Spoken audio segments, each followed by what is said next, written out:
আমাদের হাতকে কবুল মঞ্জুর করে নাও। আমার ভাইরা, আমার বন্ধুগণ, পৃথিবীর জমিনে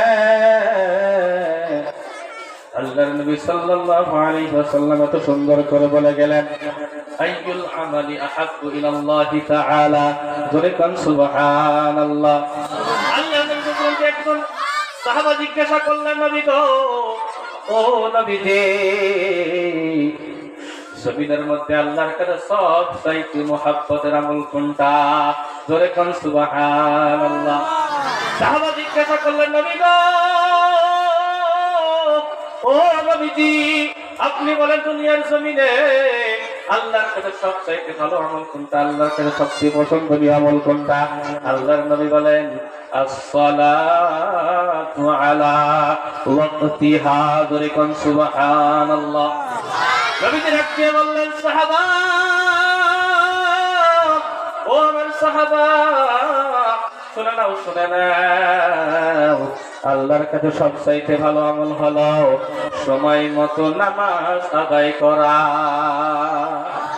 আচ্ছা বন্ধু আমার, বলেন জমিনের মধ্যে আল্লাহর কাছে যে সবচাইতে প্রিয় আমল, সবচাইতে ভালো আমল, আল্লাহর সবচাইতে পছন্দনীয় আমল, ও বন্ধু, জমিনের মধ্যে কোন আমলটা আল্লাহর কাছে সবচাইতে বেশি পছন্দ? বলেন কোন আমলটা বেশি পছন্দ? সময় মতো নামাজ পড়া। কথা আমার বুঝতে পারছেন না? কথা কি বোঝা যায়? আমি প্রশ্ন করলে উত্তর দেবেন তো ইনশাআল্লাহ। এ বন্ধু, আল্লাহর কাছে সবচেয়ে পছন্দ আমল হলো জমিনের মধ্যে সময় মতো নামাজ পড়া। কিন্তু জমিনের মধ্যে মুসলমান দুনিয়ার লোভ লালসায় পড়ে, দুনিয়ার মোহাব্বতে পড়ে, দুনিয়ার ভালোবাসায় পড়ে আল্লাহর নামাজকে ছেড়ে দেয়। কথা কোন ঠিক না ঠিক? ফজরের নামাজের সময় যখন হয়ে যায়, আজকে মুসলমান জমিনের মধ্যে বিছানার মধ্যে শুয়ে থাকে, মুসলমান নামাজের মধ্যে যায় না। জোহরের নামাজের যখন সময় হয়ে যায়, মুসলমান ক্ষেত খামারের মধ্যে থাকে, ব্যবসা বাণিজ্যের মধ্যে থাকে, জোহরের নামাজ আদায় করার সময় হয় না। আসরের নামাজের সময় বাজারের মধ্যে চলে যায়, মাগরিবের সময় বাজারের মধ্যে চলে যায়, কারণ নামাজের মধ্যে নিজের ছেলে সন্তানের সঙ্গে খেলাধুলা করতে করতে, নিজের আত্মীয় স্বজনের সঙ্গে, বাড়ির মানুষের সঙ্গে আলোচনা করতে করতে ইশার নামাজের সময় পার হয়ে যায়, মুসলমান নামাজ পড়ার সময় হয় না। কথা কোন ঠিক না ঠিক? এ বন্ধু, জমিনের মধ্যে আমরা মুসলমান, আমরা শুধু নামের মুসলমান, কামের মধ্যে আমরা কোনো সময় থাকি না। এ বন্ধু, দুনিয়ার জমিন ছেড়ে তো একদিন বিদায় হতে হবে। কথা কোন ঠিক না ঠিক? কোন মানুষটা আমরা জীবনের মধ্যে মৃত্যুবরণ করব না, আমাদের মৃত্যু জীবনের মধ্যে কোনোদিন হবে না, এমন কোন মানুষ এই দুনিয়ার জমিনের মধ্যে আছে নাকি? বলেন আছে নাকি? বলেন জমিনের মধ্যে আপনারা আছে। দুনিয়ার জমিনের মধ্যে এক সময় আমরা দুনিয়া থেকে চলে যাব, আমাদেরকে তো কবরের মধ্যে যাওয়া লাগবে না? নাই, আমরা কবরের মধ্যে যাব না? নাই। এ যুবক,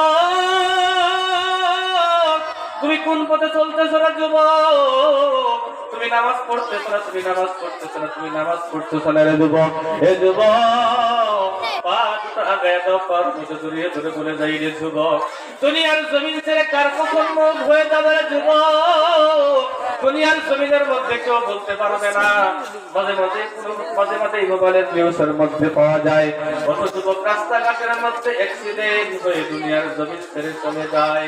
কথা কোন ঠিক না ঠিক? কত যুবক রাস্তাঘাটের মধ্যে অ্যাক্সিডেন্ট হয়ে চলে গেল রে যুবক। এই জমিনের মধ্যে কত মানুষ রাত্রে বেলায় যখন ঘুমায়া যায়, রাত্রে রাত্রে ঘুমের মধ্যে থাকে, ওই ঘুমের মধ্যে বহুত মানুষের জিন্দিগি জীবন চলে যায়। এর যুবক, দুনিয়ার জমিনের মধ্যে 5 ওয়াক্ত নামাজ তুমি পড়ো রে যুবক।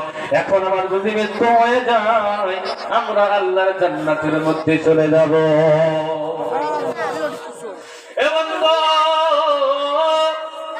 দুনিয়ার জমিন ছেড়ে সকলকেই চলে যাইতে হবে।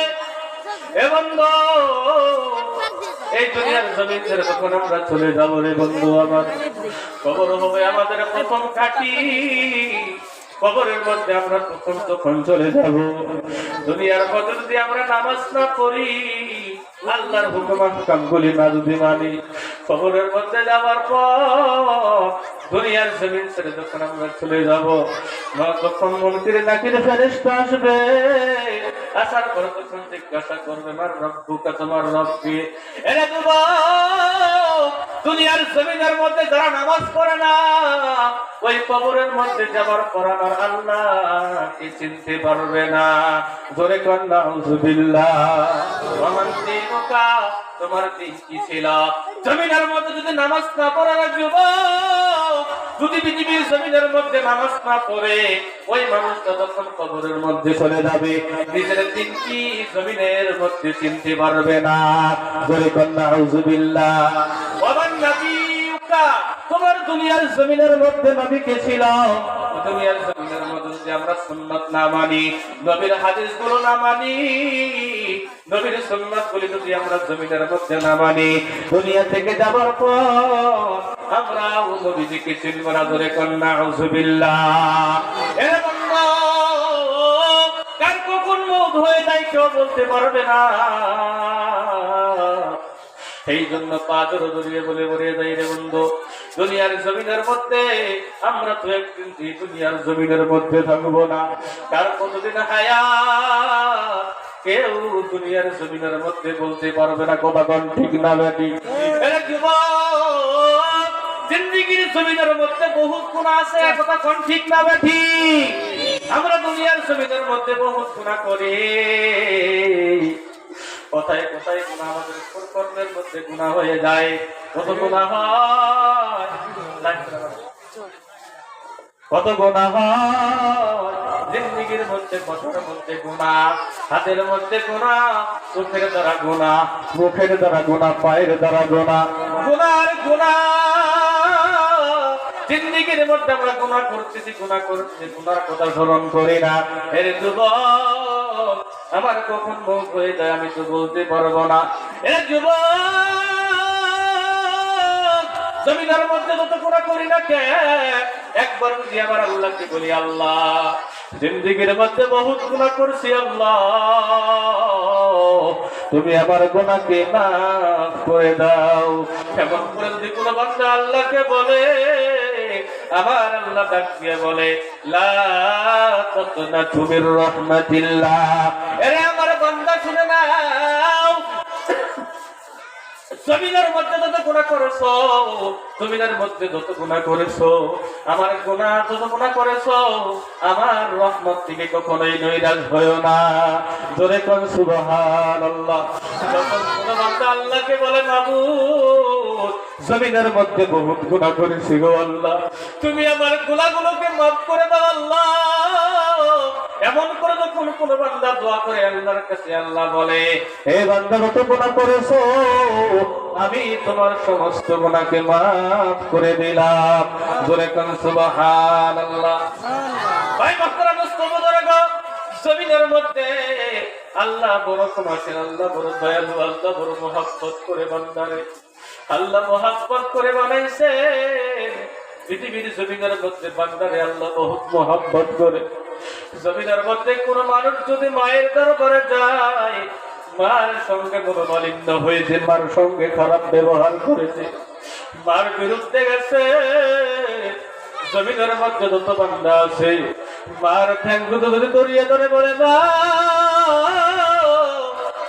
জিন্দেগির মধ্যে বহুত গুনাহ করেছি গো মা, তোমাকে বহুত কষ্ট দিছি মা, তুমি আমাকে মাফ করে দাও। আচ্ছা বলেন তো দেখি, জমিনের মধ্যে কোনো মা সহ্য করতে পারবে নাকি? বলেন, কোনো মা জমিনের মধ্যে সহ্য করতে পারবে না রে বন্ধু আমার। আল্লাহর নবী বলে, জমিনের মধ্যে ৯৯টা মায়ের মহব্বত যদি এক জায়গায় করা হয়, কতটুকু মহব্বত আমার আল্লাহ, তার চেয়ে বেশি মহব্বত আমার আল্লাহ জমিনের মধ্যে বান্দাদেরকে করে। ধরে কোন সুবহানাল্লাহ। জমিনের মধ্যে বান্দা গুনাহ করে, গুনাহ করার পর যখন আল্লাহকে স্মরণ করে, আল্লাহকে বলে, মাবুদ জমিনের জমিনের মধ্যে আমি বহুত গুনাহ করেছি গো আল্লাহ, আমাকে তুমি মাফ করে দাও।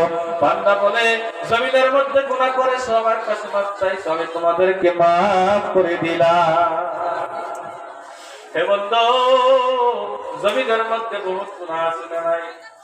এই গুনাহ নিয়ে যদি আমরা কবরের মধ্যে যাই, কবরের আযাব বড় ভয়ানক রে বন্ধু।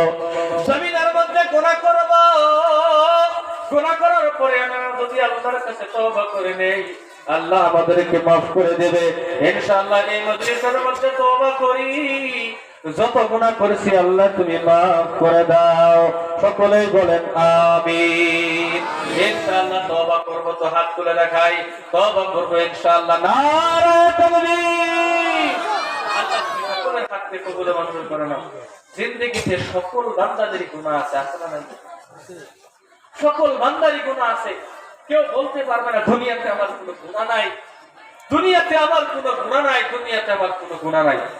পৃথিবীতে গুনাহ যে আল্লাহ মাফ করে, আল্লাহ মাফ করতে वाला বান্দা, আল্লাহ মাফ করতে वाला আল্লাহ, আল্লাহ বান্দাদেরকে মাফ করে। পৃথিবীতে আল্লাহ তাআলা বান্দাকে বড় মুহাব্বত করে সৃষ্টি করেছেন। আল্লাহ বান্দাকে বড় মুহাব্বত করেন।